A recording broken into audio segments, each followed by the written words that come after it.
reality, captured in user-friendly symbols and processed for understanding.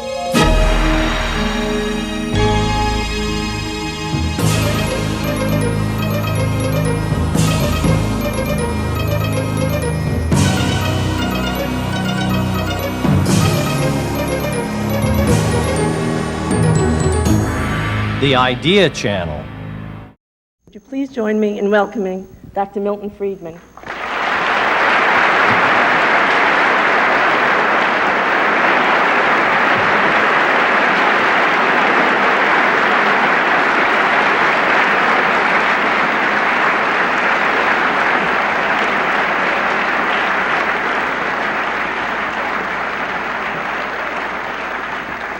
Thank you, ladies and gentlemen. I'm glad to be here tonight. I must say I am strongly tempted after the title, What's Wrong with the Welfare State with a question mark, to say nothing and turn around and walk off the stage.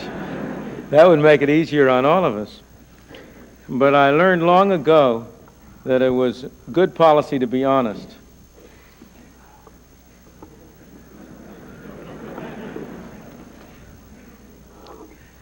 What I want to talk about tonight are, first of all, the origins of the welfare state,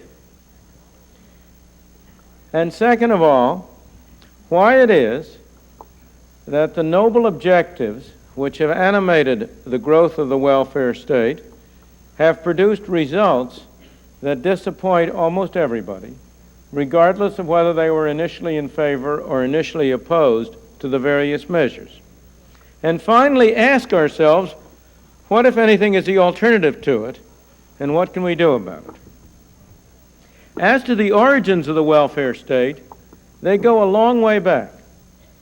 There was a book which was published quite a long time ago by a man by the name of Cecil Driver called Tory Radicals. And it referred to a group of people in Great Britain in the early part of the 19th century, 150 and more years ago. William Osler, Lord Shaftesbury, these were a group of people from the upper classes of the British aristocracy who were very much concerned about the welfare of the ordinary people, of the lower classes, and who became the driving force behind a whole series of legislation, the so-called Factory Acts, the first 12-hour day and then 10-hour day act, and so on, which they promoted from a point of view of noblesse oblige. Their whole attitude was, after all, some people know better than other people what's good for people. We are among the elite. We know what's good for the ordinary man. We don't want to force it down his throat. But we believe that in a properly structured society, he would recognize that we do know better and would assign to us the task of structuring things for his benefit. That was a notion which the Tory radicals had at that time. And it is in many ways the basic motivating force on a moral and ethical level behind the movement for the welfare state. The closest modern descendant of that movement is John Kenneth Galbraith, who is also a Tory radical today. He and those who share his views, again, believe themselves to be an elite who know what is good for the ordinary man, who again do not wish to impose their views on the ordinary man, but who believe that the ordinary men too ought to recognize the superiority of the elite and assign to them the task of choosing what goods they consume, what products are available, and so on. The fundamental driving force is paternalism. It's an attempt to do good for other people. Now, interestingly enough, the other source of the modern welfare state comes from a very different yet not wholly unrelated tradition. It comes from Bismarck's Germany. Bismarck's Germany, as it was established in the late 19th century, was a centralized bureaucratic state, and it was the first modern state which introduced on a fairly large scale the kind of welfare measures that have become common in most societies in the modern day. The movement toward a welfare state in its modern form dates in Great Britain back to the early decades of the 20th century. It was already before World War I that in small measures Britain started down the path of introducing governmental provision for one contingency after another. What ultimately came to be known as cradle to the grave had its start in the early 1900s, in the main with measures for governmental provision for the old and for the mentally deficient. It was followed by Sweden in the 1920s and 30s. Many of you will have remembered a very famous book called The Middle Way, which told about how Sweden was establishing a new, different means. The welfare state came to the United States relatively late. It came to the United States really in any significant form only in the 1930s after the Great Depression and the beginning of the New Deal. Now, the interesting thing is that in every case, the welfare states are in trouble. The United Kingdom has obviously been having great difficulties, social, economic, political. For a while, everybody was saying, but there's Sweden. But now Sweden is in trouble. It is having great difficulties. Its government has changed form, which is a minor matter because the substance hasn't changed, but it has having a good deal of discontent and a great deal of economic difficulty. Denmark is in trouble. The United States, as we have moved farther and farther down the road, we have had more and more dissatisfaction with what has occurred. In the case of the United Kingdom, it is tempting to attribute the problems of the United Kingdom, and many British have done so, to the consequences of World War I and World War II. To say that World War I decimated a whole of a young generation that would have provided the leadership for Britain. And World War II destroyed its economic capacity. And yet, in a great book that was first published in 1899 and of which a revised edition was published in 1913, A.V. Dicey, a famous constitutional lawyer, outlined what was going to happen in Britain in coming decades. In the 1913 edition of his The Relation Between Law and Public Opinion in the 19th Century, Dicey already saw what was going to happen from the developments that were going on. He dated the turn in Britain back in the 1880s and 1890s, the turn from individualism to collectivism. And he discussed what were going to be the far-reaching consequences of the changed role that was being assigned to the state vis-a-vis the individual.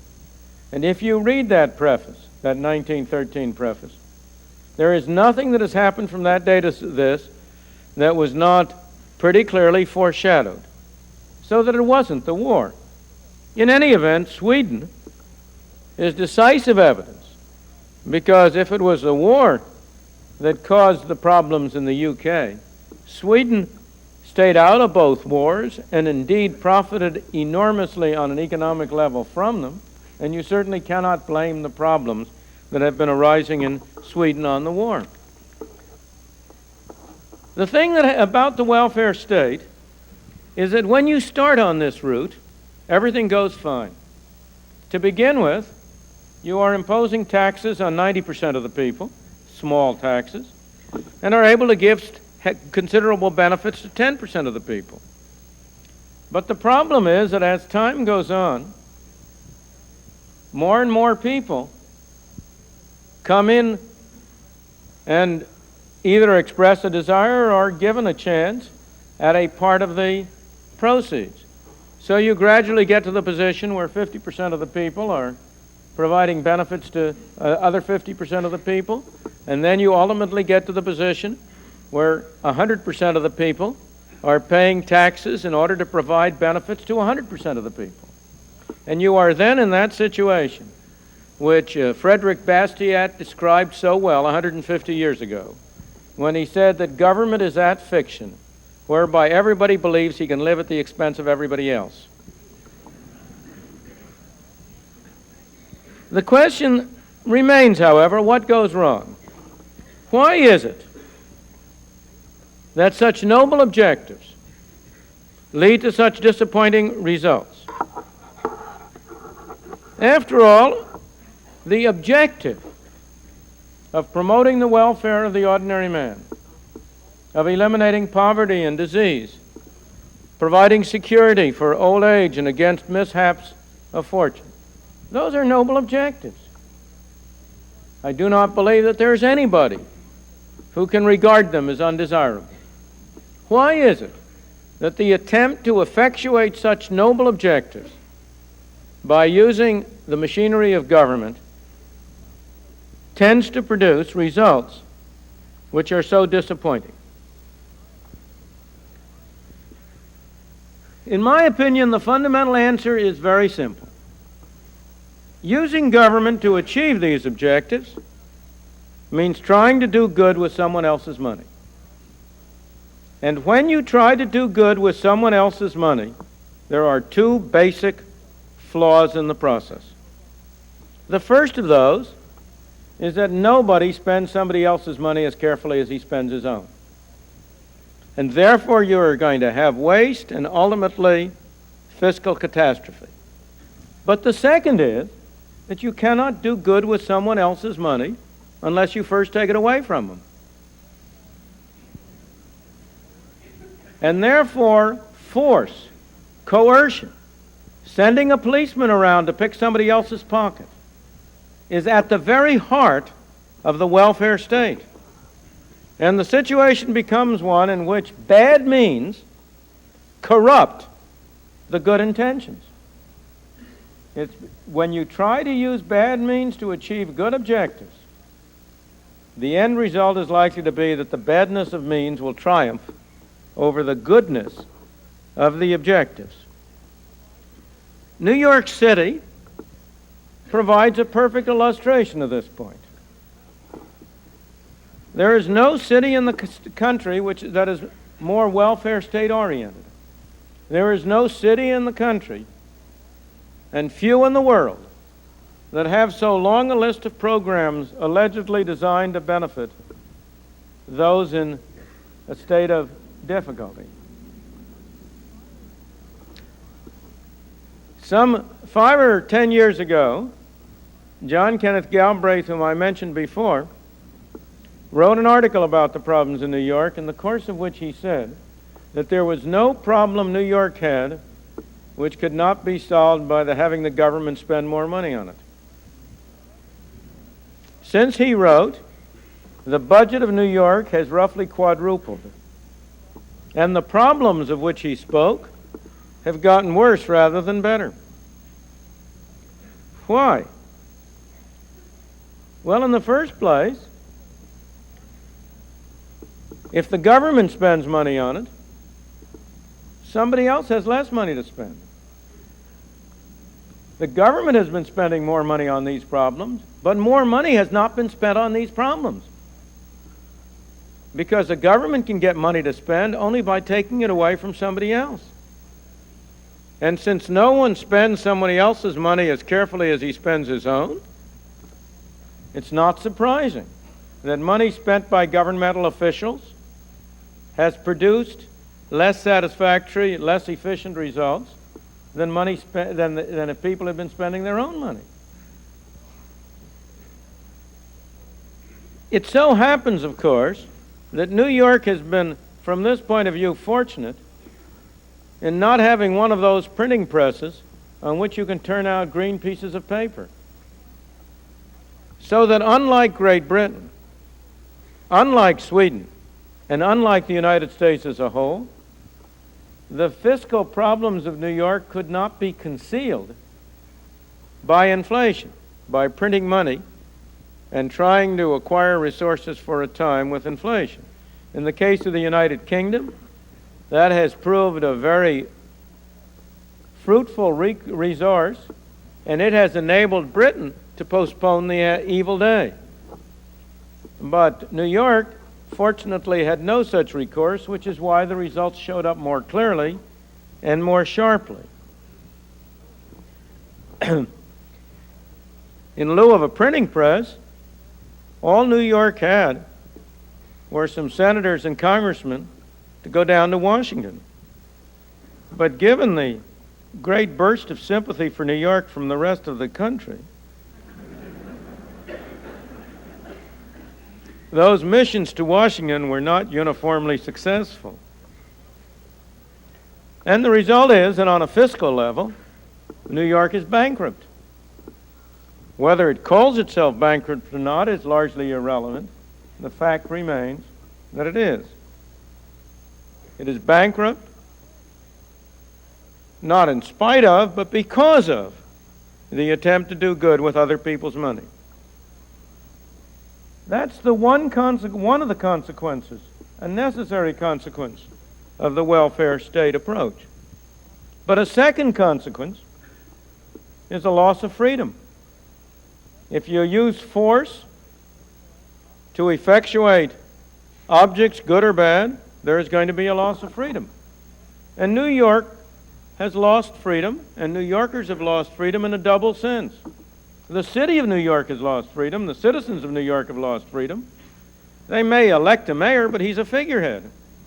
The actual power in running New York is now in the hands of a commission appointed by the state of New York to supervise the bankrupt city of New York.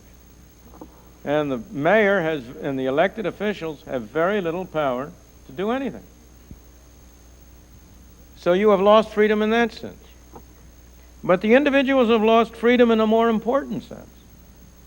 That the citizens of New York, over that considerable part of their income which is being spent for them by governmental officials, no longer have freedom to dispose of.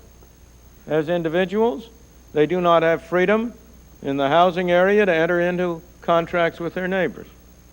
Here again, A.V. Dicey, in that preface I referred to before, was enormously prescient and farsighted.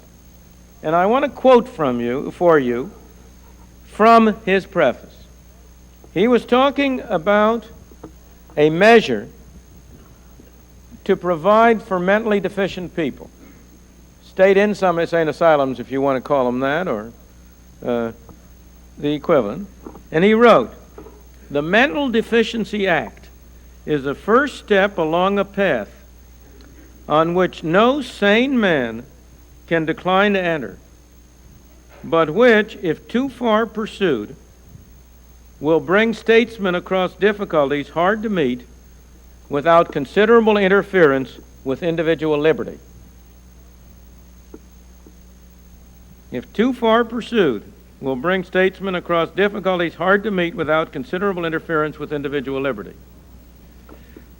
You are all aware of how depressingly true those words have become in the case of Russia. He talked about mental deficiency acts. And Russia has now been using insane asylums or their equivalent as a way of disciplining dissidents. Anybody who is a dissident is obviously suffering from a disease of being antisocial, and he must be cured by being placed in a hospital where he can get appropriate shock and other treatment from so-called psychiatrists. And what's true in the case of the Mental Deficiency Act applies equally in respect of other measures. If we assign to others the task of taking care of us, we cannot retain our freedom to pursue our own lives as we would. Now let me turn from this general analysis to a more detailed analysis of why it is that the welfare state measures have so almost invariably disappointed their well-meaning sponsors. If you ask anybody, people who call themselves liberals, although that is a term I do not myself wish to apply to them, I am a liberal. I believe in freedom. Liberalism means of and belonging to freedom, pertaining to freedom. Those people who now call themselves liberals have misappropriated the term, because for them it simply means that they are liberal with other people's money.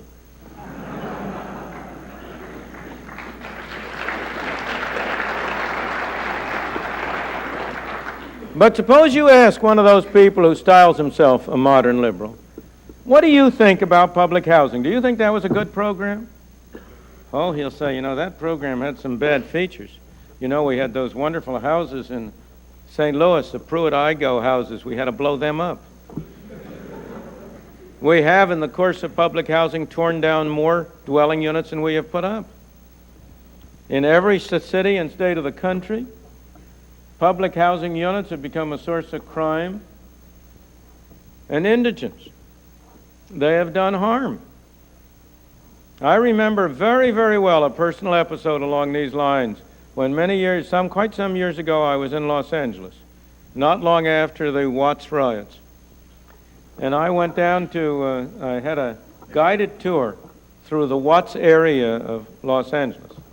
And the man who was guiding me was a wonderful fella who was in charge of a project sponsored by a trade union for self-help for the people in Watts.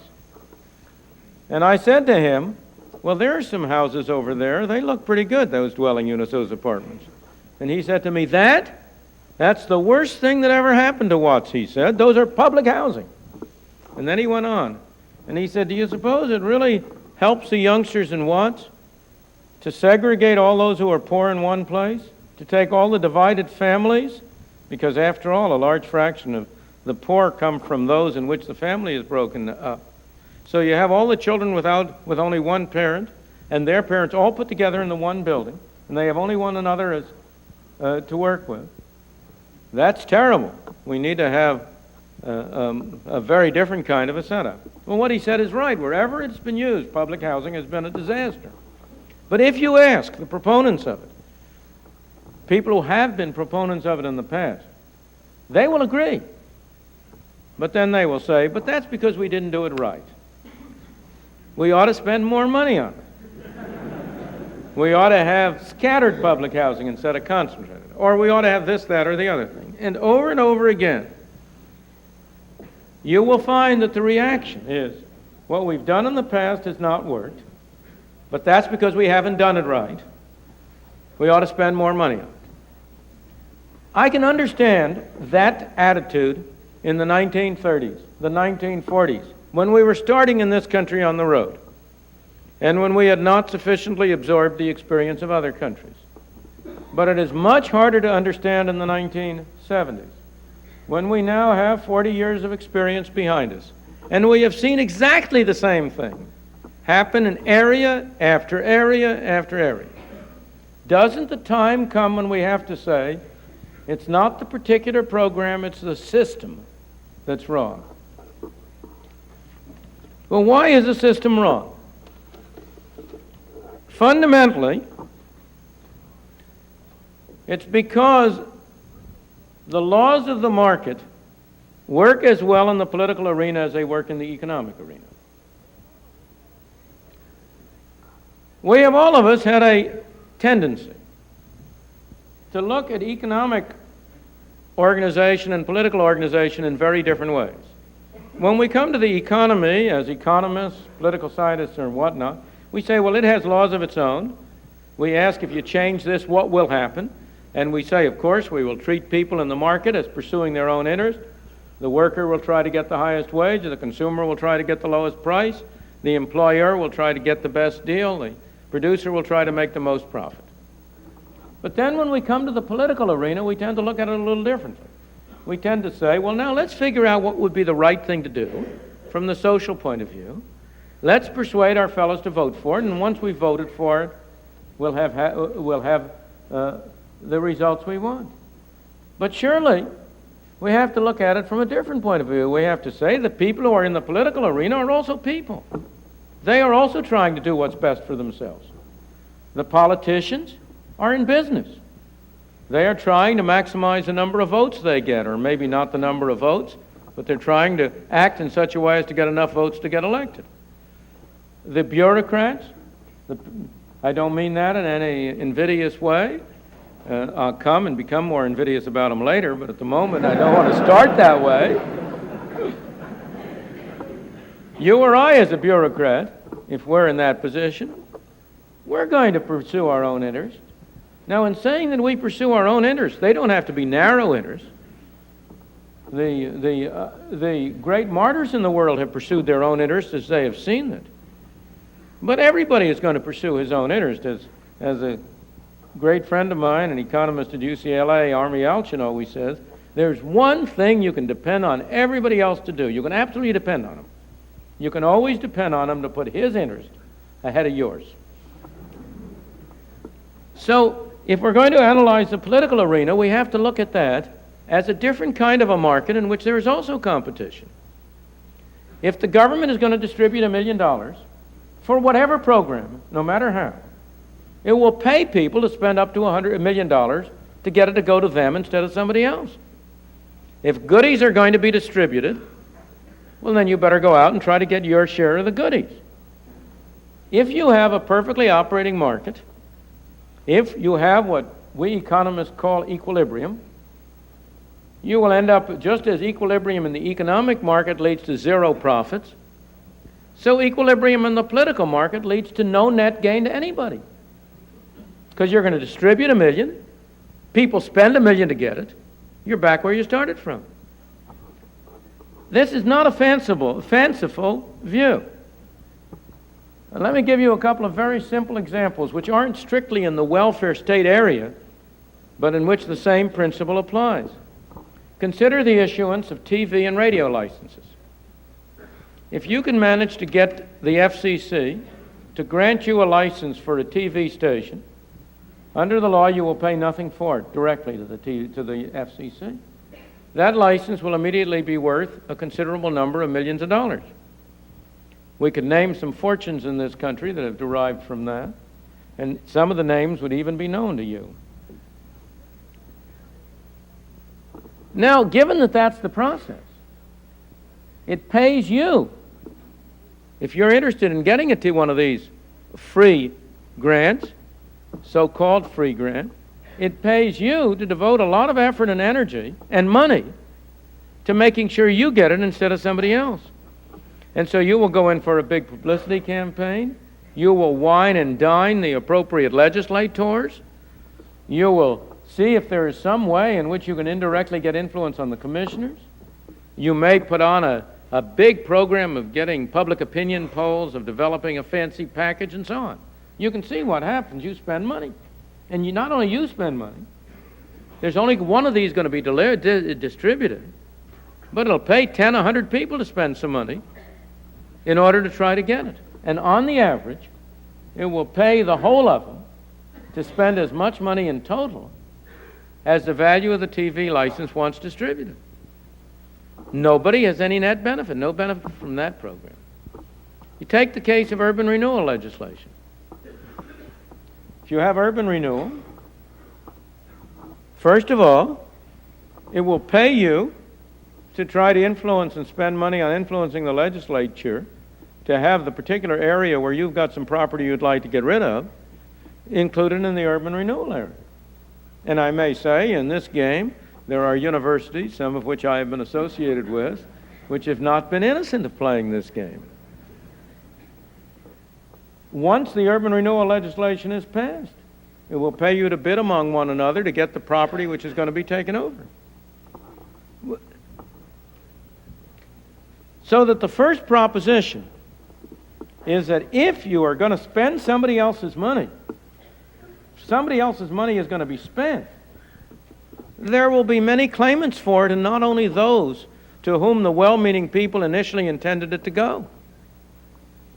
In the second place, in this competitive game, who are the most efficient competitors?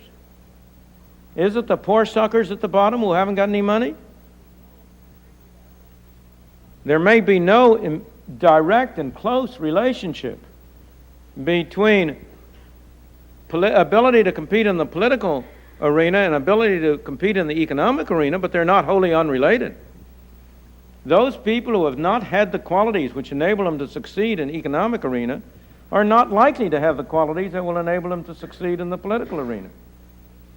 There has been the great fear over the centuries of democracy on the ground that the have-nots would get together against the haves, that the bottom 51% would get together in a majority rule and despoil the top 49%.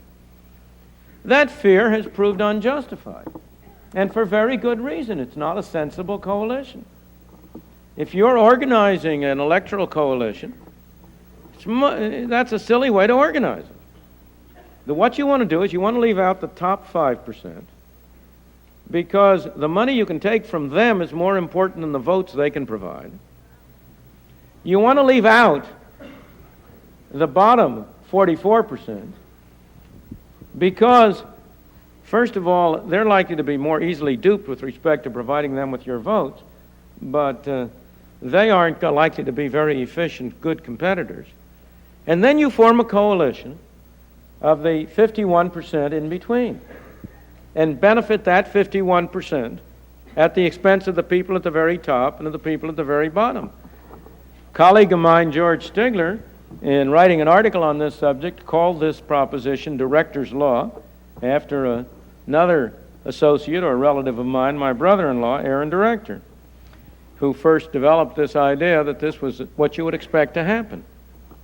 Now, that's an oversimplified picture, because, of course, the 51% doesn't become a single coalition in the middle. It's made up of lots of little minorities. We talk about being guided by majority rule, but we're not. And yet we are.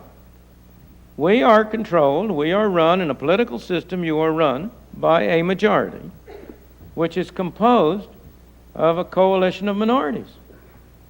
You get 5% who feel very strongly on one issue and are willing to give up their vote on that issue, forget about everything else. You get another 5%, and if you want to get elected to office, if any of you in this room have political ambitions, the way to get elected to office is to figure out how you can construct a coalition of enough 5% so you get 51%. That's why special interests are so powerful and get their way. Of course, over and beyond the concentrated minorities who will get their way in the political process, you have another group that develops as the welfare state grows, that becomes increasingly important. And these are the government officials, elected and unelected. This applies to the welfare measures, but of course it applies to many other issues. You now have, for example, a newly established Department of Energy, which has 19,000 employees, which has contracts with contractors who employ another 100,000 people. So you now have 119,000 people who are being paid to devote a large part of their energy to getting government more and more deeply involved in the problem of production, distribution, and consumption of energy. But the same thing is true in the welfare area.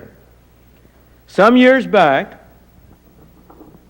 when Patrick Moynihan was not a senator of the state of New York, but was an advisor to President Nixon, he was responsible for trying to get through Congress a welfare reform program called the Family Assistance Plan, form of the negative income tax, a program not very dissimilar to the one which President Carter has now said he's going to try to get through. Moynihan failed. He wrote a book about that failure, and it's a fascinating book. Why did he fail? Well, there are a number of reasons, but one of the most important to which he refers was a welfare establishment. Enacting that law would have put out of business a lot of people who had nice jobs, exerting real influence in administering one or another welfare program, because this would have been a substitute for AFDC, for food stamps, for a half a dozen other programs. Now, again, don't misunderstand me. None of these I'm not saying these members of the welfare establishment opposed it out of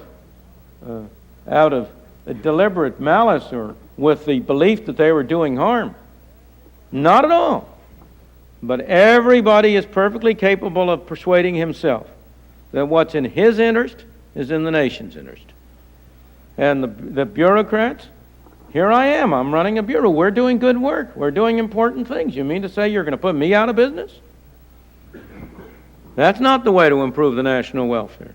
And so you get a concentrated group of governmental bureaucrats who make it more and more difficult to follow policies which are in the general interest if they tend to conflict with their own bureaucratic interest. Let me go from this general level of analysis and get down to specific cases. Let me first give you some numbers to show you that I'm not making up the problem I'm talking about. We have had an enormous number of welfare measures passed over the past 50 years in the name of helping the poor. The total expenditures on all these programs, the total expenditures by the federal, the state, and the local governments, excluding private expenditures, excluding private charity and the rest, total governmental expenditures amount today to 1/7 of the national income. The government, to put this in terms that are more meaningful, the government publishes figures on the number of people who are regarded as being in poverty. Now, I warn you, that's a wholly arbitrary number. These levels that divide people between the not poor and the poor are arbitrary, but take them for what they are.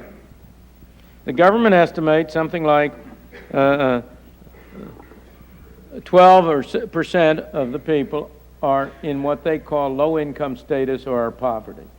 Suppose I divide the total amount of money spent on these programs by the number of people labeled poor. The answer comes out to $9,000 per person, or $36,000 per family of four, to take the mythical family of four so much beloved by statisticians. Compare this with the average per capita income of everybody. The per capita income, per person income of all the people in the United States, after taking away taxes, disposable income, is $6,500. If that $9,000 per person were really going to the poor, they'd be among the rich.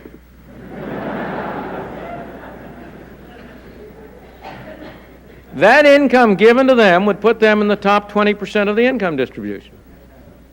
But of course it isn't going to the poor. It's going to you and me. It's going to the governmental officials. It's going to the various programs that are enacted in the name of helping the poor, but end up helping you and me. Let me get closer to home and go away from these numbers.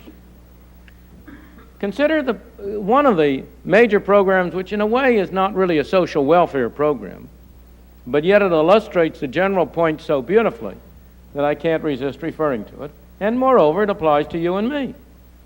I have in mind governmental expenditures in higher education. Now, Rochester, being a private institution like the University of Chicago, is less guilty than most others. The worst cases are the state universities. But we, all of us, have our hands in the federal pot, and if not in the federal pot, in the state pot. But consider the situation of higher education. You have a great deal of tax money being spent on higher education. Who benefits? Primarily the people who go to the institutions of higher education, the students. Where do they come from? They come disproportionately from the upper income classes. Even those of them who come from the lower income classes, as I myself did, are going to be converted by their college education in large part and by their own qualities into people in the upper income class.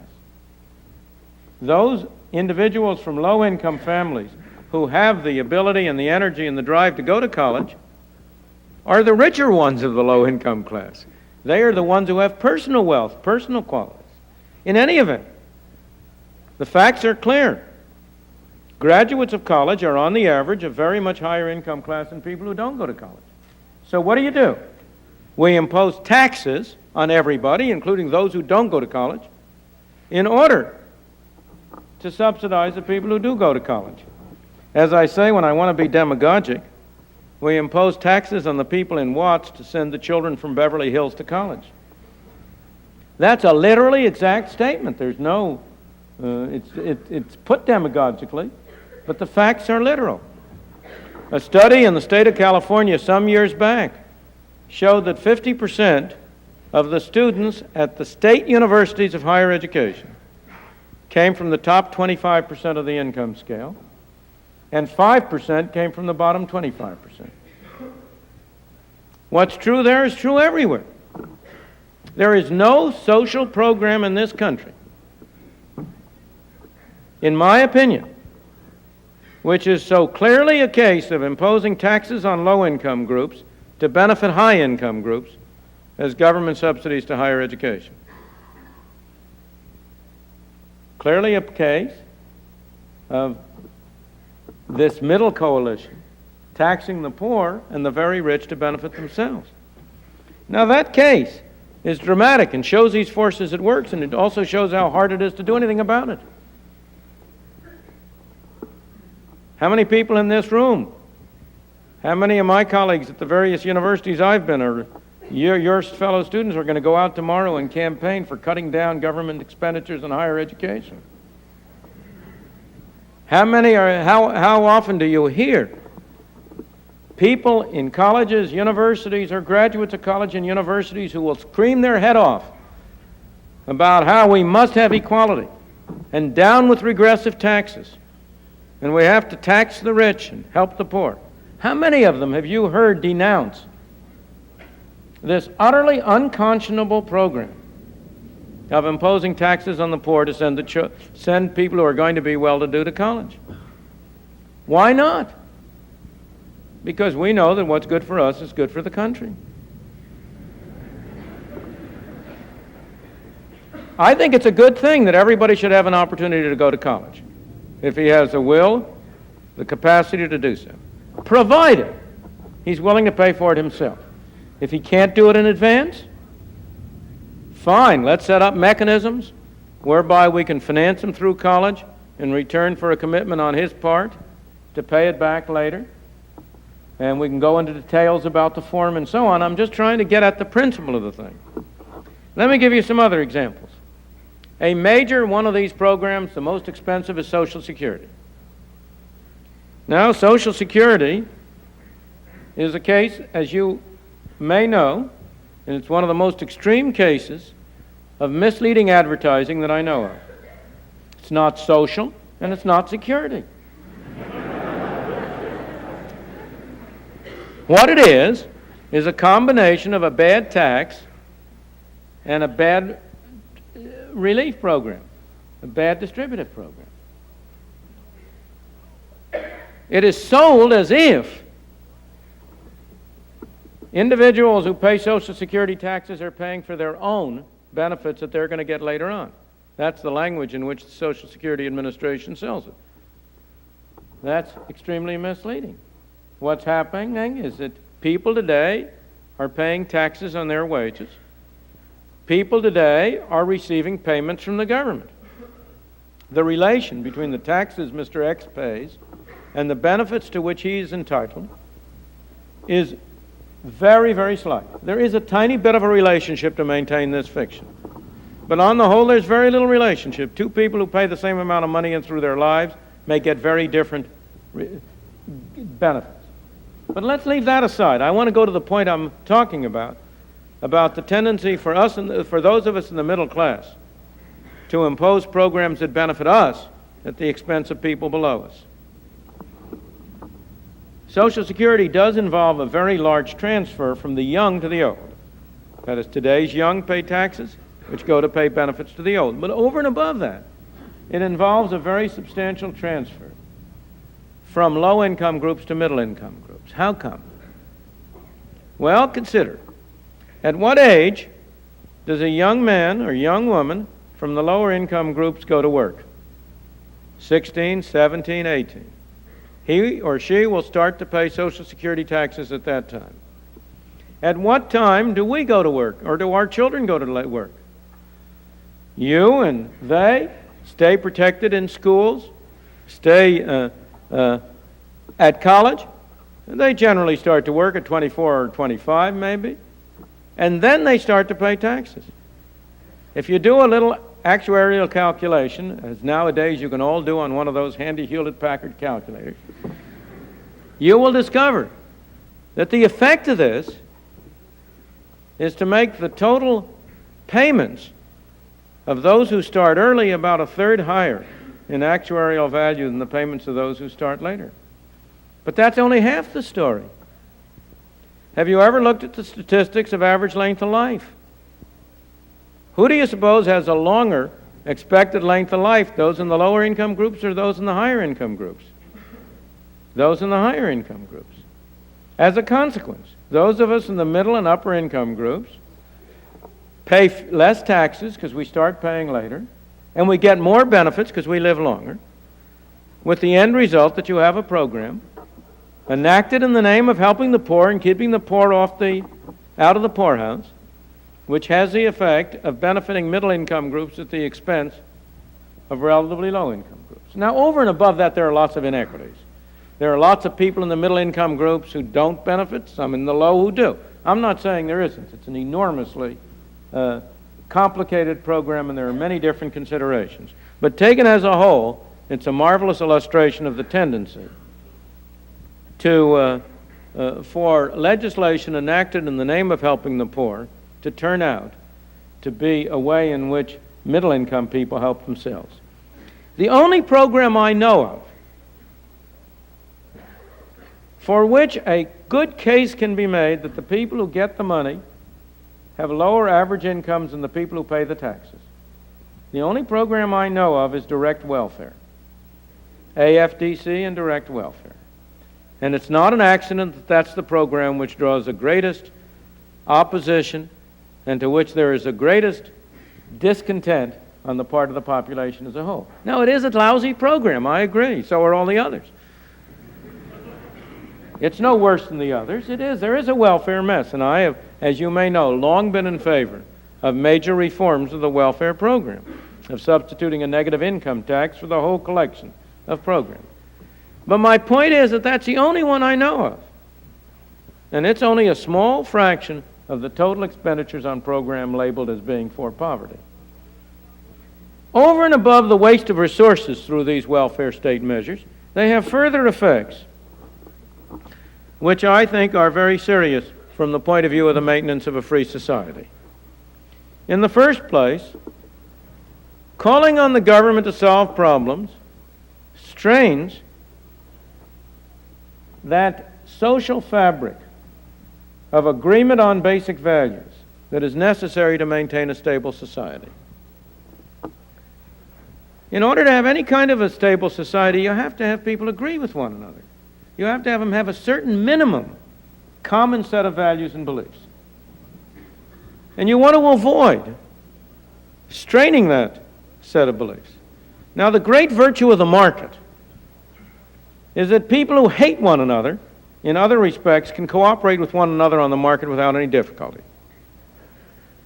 As I often say, when you buy bread at the grocery, you don't know whether the wheat from which that came was grown by a black or a white, an Indian or a Chinaman, Mohammedan, a Christian, a Jew, somebody you like, somebody you dislike. And it doesn't make a darn bit of difference. And even though you and he disagree violently on every issue, you can cooperate. He can produce the wheat and you can buy the bread. That's the great virtue of the market, that it permits cooperation without conformity, without people having to agree with one another. Political mechanisms have the opposite arrangement. You have to enforce conformity on people. You have to decide on the standards. You have to decide on who is going to pay, who is going to get. And when 51% of the people say one thing and 49% say the other, 100% do what the 51% say. As a result, the more you have to use political mechanisms, the more you tend to strain the social fabric. And this has shown up very drastically. This is a reason why you can go much farther in this direction in homogeneous societies like Sweden than you can in heterogeneous societies like our own. But it's showing up in the form of divisiveness, of the tendency of things like the tendency for Quebec to try to get independence, for Scotland to try to become separate. After all, if the government's going to handle the oil, the Scots want to have their hands in the oil pot. So that one of the effects of resort to welfare state measures is to promote regionalism and divisions within our society. In the United States, this is shown up by the growth of ethnic particularism, ethnic divisiveness. We used to be proud of being a melting pot in which we got a common set of values while each of us was able to go our own way with respect to our local customs and our local backgrounds. But now that there is a great deal to be gained by forming cohesive minority blocs, political entrepreneurs are out forming blocs of people from particular ethnic backgrounds. And they are now going to become more cohesive blocs, which tends to divide the society. The welfare state measures develop an acceptance on the part of the public at large of regimentation. It develops it on the part of the poor who get their benefits by being told what to do. I remember years ago a fellow who was doing a study of the welfare programs in New York City came to me, and he said, "I've been reading your book, Capitalism and Freedom," he said, "and you talk about the conflict between growth of government and human freedom." And he says, "You don't know what you're talking about." He says, "You don't have your freedom interfered with very much. If you really want to see this conflict in action, you go down to Harlem, and you look at the people who are on welfare. They can't move from one place to another without getting the permission of their welfare supervisor. They can't put in a telephone without getting it approved, et cetera, et cetera, et cetera. They are the people who are having their lives regimented." Well, it's not only they. Those of us who are subject to Medicare have to know about the forms we have to fill out. Those of you who are students who are getting federal aid or loans or whatnot know about the conditions to which you have to subscribe. All of us who know that our future benefits are going to come from the government have to think three times before we engage in actions that might prejudice our future acceptability. So the effect of the growth of the welfare state is also to develop an acceptance of regimentation. Furthermore, it undermines the ethical and moral standards of the people. It undermines those standards by instilling the notion that nobody is responsible for himself. That if something is wrong, somebody else is responsible for it. Now, of course, what happens to people is not wholly a result of their own behavior or their own actions. Society does have an effect. Outside forces do affect them. But unless you adopt broadly the view that individuals are to be responsible for themselves, you cannot get, in my opinion, a decent free society. Well, we are fast, in my view, approaching the kind of situation that Dicey outlined, in which we must be fearful about the extent to which the growth of the welfare state is encroaching on our freedom, encroaching on it indirectly by its fiscal effects, by putting us in a situation where the fiscal crisis that it tends to produce, as in Britain, as in New York City, interferes with our freedom. Interfering with our freedom through the extent to which we become subject to bureaucratic control. What can we do about it? Well, obviously, the right way to do it would be to get rid of these social welfare measures and promote our basic objectives by other means. In getting rid of these welfare measures, we cannot abandon them overnight. We have induced millions of people to become dependent on them. We would have to get rid of them gradually. That's why I have always been in favor of introducing a negative income tax as a substitute for a great many of them, as providing a way in which you could gradually get out. But I have to admit that that's a romantic approach and is inconsistent with everything I've been saying tonight. Because it goes back to the idea that the way you attack government is by trying to figure out the right answers, persuading people, and getting it legislated.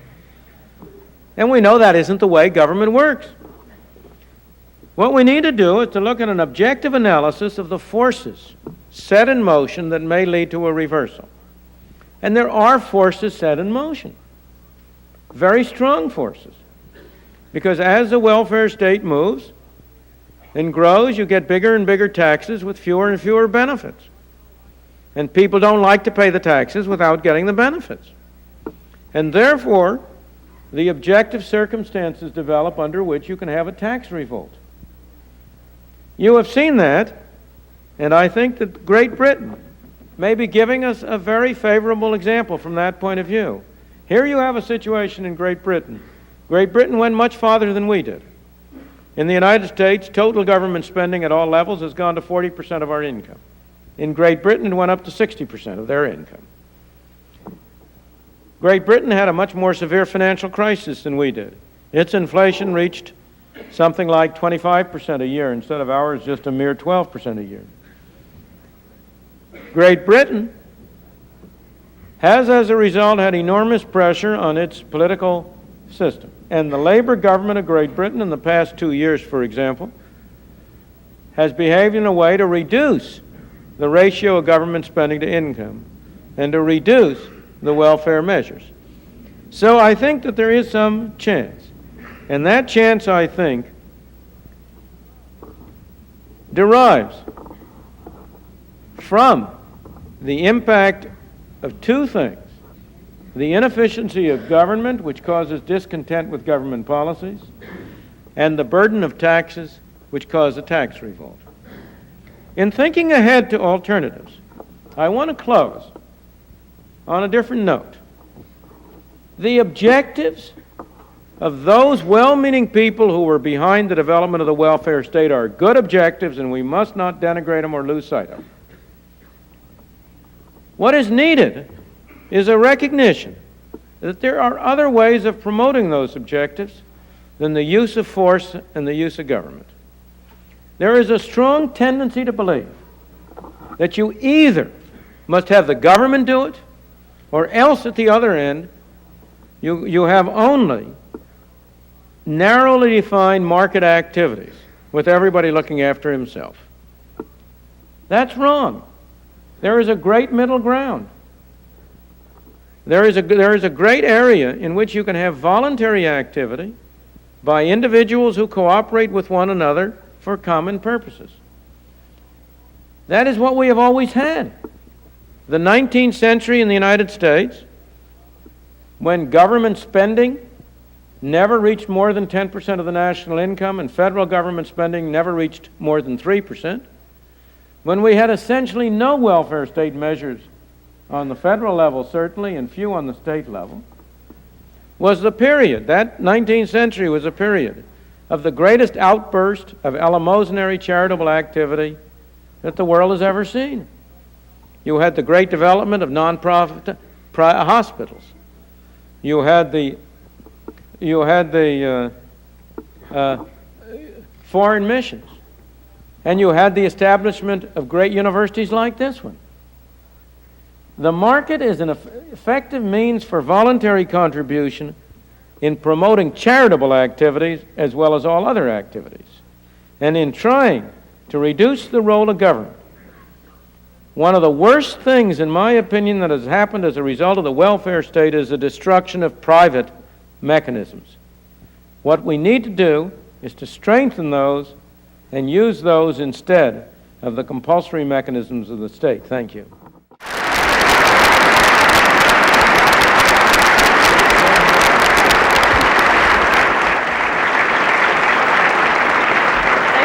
much, ladies and gentlemen, and thank you very much, Professor Friedman. Professor Friedman, in 1946, the McGraw-Hill publication reported that the total tax taken in the United States was about 22%, and suggested that if it became 25%, that it would lead to the destruction of our capitalist economic system. Now it's 40%, as you suggested tonight. Is this a gradual destruction that takes place, or is it a catastrophic? How much can the tax take become before it really gets to be dangerous? It's dangerous now. But there is no magic number. It's clear that as that number grows, it becomes more and more difficult to maintain a free society. But where the breaking point is will vary from case to case. To illustrate, in the case of Chile, the breaking point came at 40%. The level of government spending had risen to 40% of the national income under Allende. And that was a point at which the breaking point came, and the system fell apart, and a military government stepped in, and you had a loss of freedom. But Chile is a much less developed, a much less wealthy country than we are. In Great Britain, the percentage has gotten up to 60%, and Great Britain has not collapsed. The breaking point there is apparently higher than 60%. In Israel, the percentage is something like 70%. Now, I should explain a little bit to you on that, because that percentage is a very misleading percentage. You know, accountants are marvelous people. And the way in which you run the national accounts, there is really nothing to prevent the government spending as a ratio to national income from being 120%. Because these are two different concepts. And I believe all of these numbers really greatly overstate the role of government spending.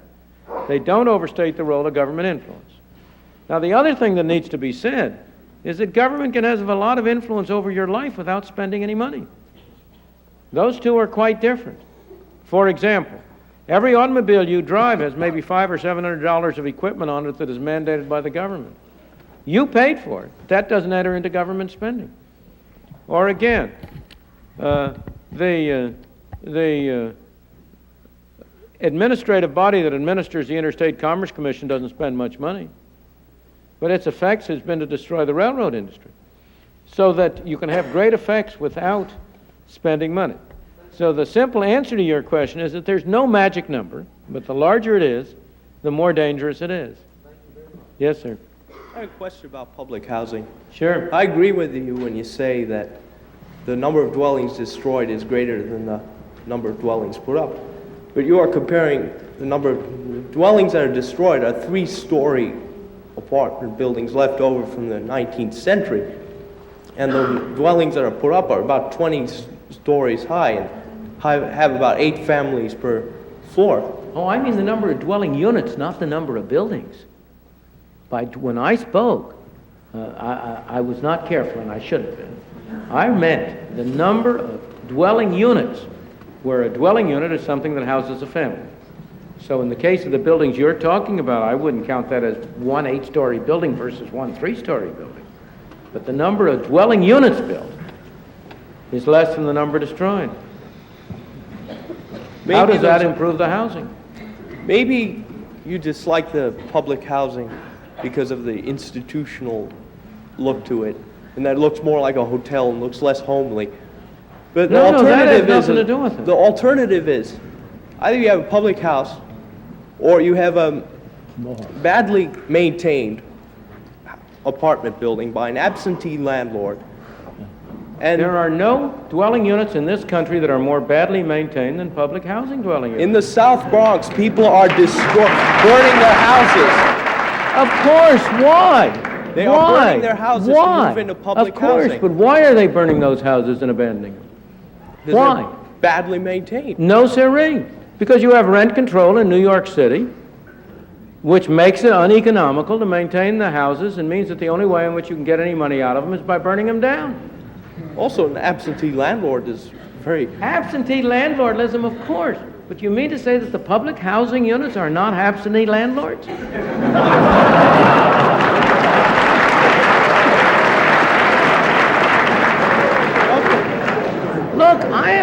you must understand, I think it's important for people to have decent housing. My objection to public housing is that it's made the housing of the poor worse. You've torn down dwellings in which they lived. You've put up, in part, if you take the whole housing program, urban renewal plus public housing, the situation is even worse. You've torn down more dwelling units than you've put up. Of those you put up, a considerable fraction have not been available to the poor. You've torn down low-income dwelling units. Take any urban renewal area in this country you want. You've torn down low-income dwelling units and you've put up luxury apartments. And that's helping the housing of the poor? Not by a long sight. So that the problem is, and then in the public housing units you've set up, because of the income requirements and so on, the people who can qualify for them tend to be broken families. They have an abnormally high rate of juvenile delinquency, of sabotage, of destruction. They are poorly maintained. You see, the problem that this young man is illustrating is the tendency that we often have to take the will for the deed. The problem isn't the objective of the public housing units. The point is to go out and see what's actually happened with them. And there is hardly anybody who has studied the subject who will defend the public housing program as having improved the housing of the poor. Yes, sir. I was interested before you had mentioned a comparison between 19th century and 20th century America. I'd like to know if you think that that's, I don't see how that could be considered a legitimate comparison in terms of the fact that, there were unlimited resources essentially in the 19th century, and now we have a kind of very limited resource and allocation situation. At least this seems to be the thrust of a lot of economists. That's fundamentally wrong. And well, just let me before Sure, you go ahead. Sure. Let me finish the question. In the 19th century, when you had a completely free economy, you seem to have situations developing where tycoons would come along like Rockefeller or the railroad barons, essentially, and they'd come to dominate society. So is it not a choice? Do we not have a choice between developing that kind of situation where John D. Rockefeller and that crowd will decide what's good for our society, or whether the government officials will? Well, let's take the Rockefellers and just stick with them. Who created the University of Chicago, incidentally. I know. He founded the University of Chicago. Tell me, John D. Rockefeller did a great deal of good for this country. Yeah. He developed and promoted. I'm not talking about his charitable activities. That was separate. Not even about the founding of the University of Chicago. But he developed into a major industry, the oil industry of refining, discovering, and making oil available. He reduced its cost. He never got $1 from anybody with a gun. He got his money by selling people products at a lower cost than other people could provide it. His grandson, Nelson Rockefeller, did enormous harm to the country by operating through the political channel. Did either Tarbell have anything? If Nelson Rockefeller if we had the 19th century version, and Nelson Rockefeller, with all his accumulated wealth, had tried his hardest to spend that in such a way as to reduce the freedom and the affluence of other people, he could not have come close to achieving what he did achieve in that direction as a political figure. He couldn't even have afforded to put up the Albany Mall, let alone to have undertaken the measures which made New York State a basket case, which changed the educational structure of New York State, in my opinion, in a very adverse direction. But let me go back to your first question. First place, it is simply not true that we have limited resources now, whereas we had unlimited resources in the 19th century. On the contrary, from every important economic point of view, we have a greater volume of resources now than we had then. Tell me, in 1850, how much oil did we have? It hadn't been discovered. It was useless. We had no oil. The first oil well was discovered, was drilled in Titusville in 1858. We have more oil now than we had in 1850 in a meaningful economic sense. Before nuclear power was discovered, how much nuclear power and energy did we have? The progress of technology has had the effect of increasing the effective volume of resources available to us. So that we have far greater resources available now than we had in the 19th century as a result of the technological and business developments that were produced. Is government regulation of the resources necessary? Not at all. Government regulation of resources of the kind we've had has led to waste and misuse of resources. So that, really, go back, look at your analysis. What matters are the resources that are available to be used, not those that will be discovered later on. Of course, one more thing needs to be said. We are, of course, wealthier and better off than were the people in the 19th century. But we are their heirs. We could not be where we are if they had not done what they did. And I think it's a false comparison not to take into account the debt which we owe to the enormous economic progress and development of the 19th century, to the fact that our ancestors came here with empty hands and have made it possible for us to have a decent life. I hate to use the old cliche about standing on their shoulders, but that's what we do. Yes, sir. Professor Friedman, how is it that Germany, which has one of the highest social security systems in the world, is better off economically than the USA? Germany is not better off economically than the USA. It's a great deal better off economically than Great Britain is at the moment. But it is not a great deal better off than the United States. It's relatively well off. Why? Because in 1948, there was a man by the name of Ludwig Erhard, who had the good sense on one Sunday afternoon, and he did it on Sunday because the American, British, and French occupation forces offices were closed on Sunday. And he knew if he did it on a weekday, they would countermand his order. And so on that Sunday, he abolished all price and wage controls and rationing that had been in existence, and he unleashed in Germany a free market economy. And Germany, with a free market economy, had an economic miracle. That miracle will not last if Germany long continues to hamper its free market economy by still greater growth of Social Security, welfare, and other measures. But in general, the actual extent and level of those measures is not terribly different in Germany from what it is now. Some of them, in some areas it's greater, what it is here. In some areas it's greater, in some areas it's less. But the most important difference between the two countries is that Germany in the past 30 years has been willing to rely to a far greater extent on private markets and private market arrangements than we have. You know, I was saying before in answer to an earlier question, there's no magic number, 30%, 25%, 40%, which a government can spend while having a viable economy.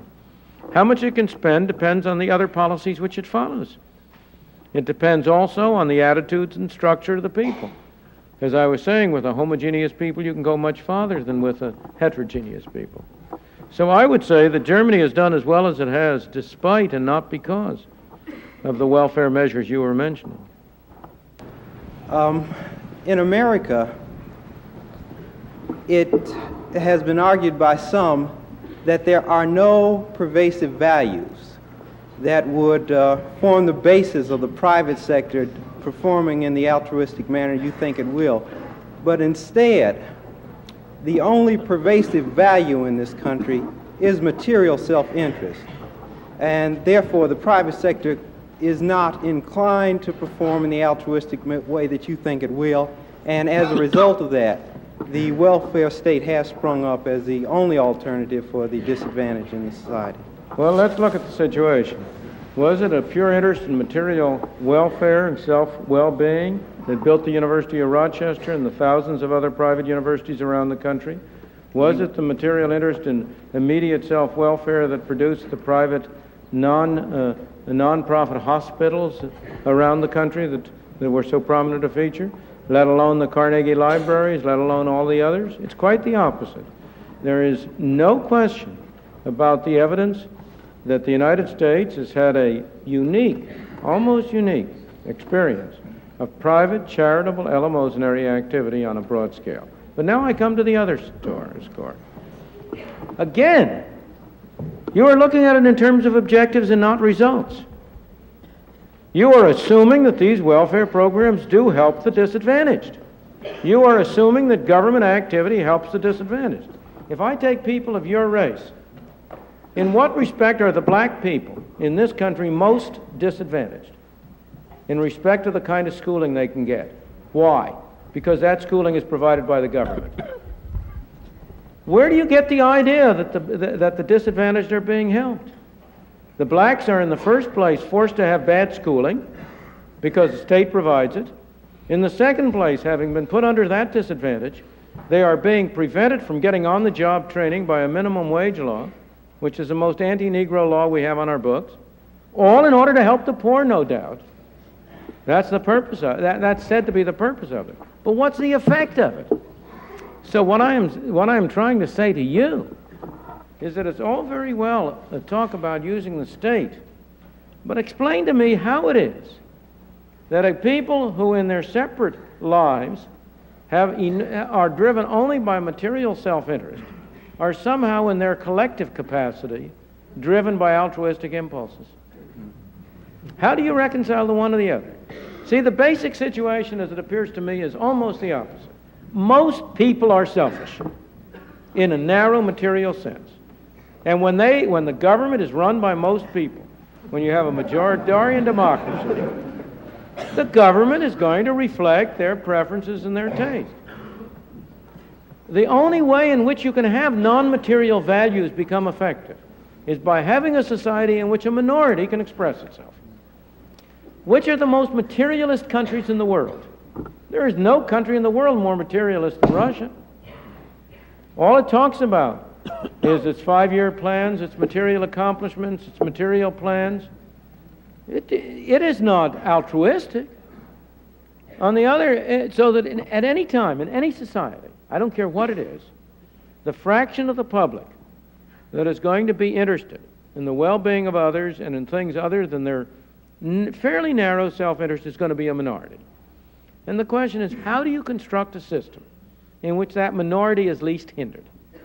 And in my opinion, that's a system in which government has very limited power and in which private voluntary activity has a maximum of opportunity to develop. Thank you. Let's see if we can get some more questions here.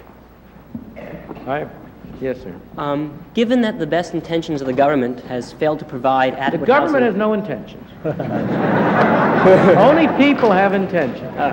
the best intentions among the people in power in government has failed to provide adequate housing for the poor. Oh, go slowly.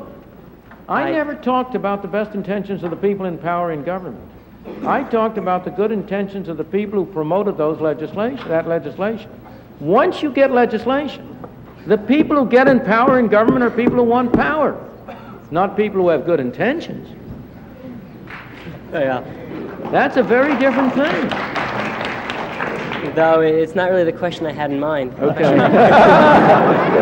We'll work our way around to it. What I was hoping to ask is what specific policies you propose which would lead to adequate housing for all the poor. Well, in the first place, you know, these are words that really have no clear meaning. Adequate housing for all the poor. Those are not definable words. What's adequate? What we now consider inadequate would have been considered a palace 150 years ago. It would be considered a palace abroad.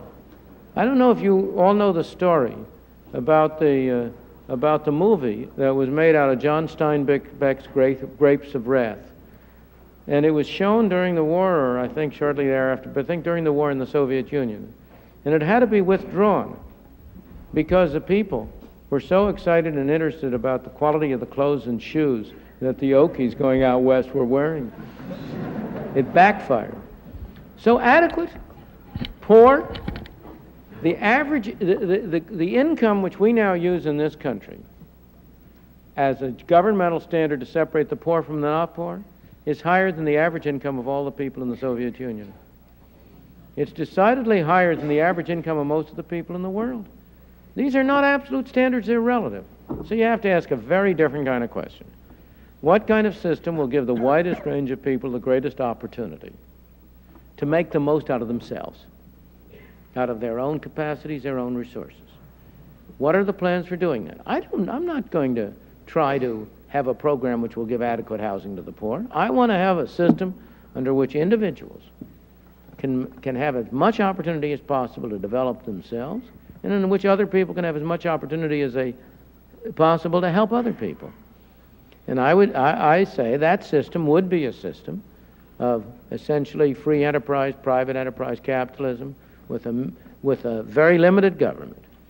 And in that system, you have in fact achieved higher standards of housing than you have through other methods. The number of privately built houses has always vastly exceeded the number of government built houses. So that I'm not answering your question directly, but I'm going at it indirectly. You and I seem to have been involved in indirect circles. Thank you. Yes, sir. Professor Friedman, there are certain social goods that cannot be supplied by the private marketplace. Such as what? Well, let's say there are goods that either the marginal benefits cannot be separated, or that they're so lumpy that... Such as what? Roads, for instance. Roads? Roads. You can have private toll roads. You've had them for years. Is there any reason why this interstate highway that you have, the great interstate New York Thruway, is there any reason why that couldn't be leased out to private enterprises to run? And they could finance it by charging a fee? Okay, my question concerns social goods. Do you accept the fact that there are certain goods that the private economy cannot supply? I accept that there are goods which the private economy is not likely to supply. I accept that there are goods in which it is difficult through a private economic system to charge everybody who gets the benefits from it. Okay. In those cases, however, it is also true that it's not easy for the government to supply it. You see, the problem with the direction you're going is that there's a strong tendency to say, here's a market failure. I have no way in which Rochester University can be made to pay those citizens of Rochester whose shirt is dirtied by the amount of smoke that comes from Rochester University's chimneys. All right, that's a market failure. Rochester is imposing a cost on people and ought to pay them for it. It's buying their services, in effect, their services of letting their shirts get dirty so that Rochester can heat its buildings. All right, now, that's true, that's a problem. But in those same cases, it's also difficult to have government do anything about it.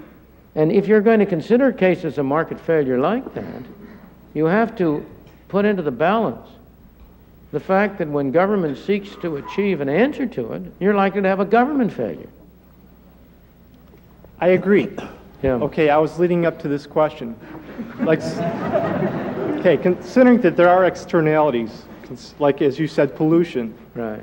How can government limit itself to distinguish between the social goods and the private goods? Well, it cannot. And there is no easy way to limit it. There are hard questions. There isn't an easy answer for every question.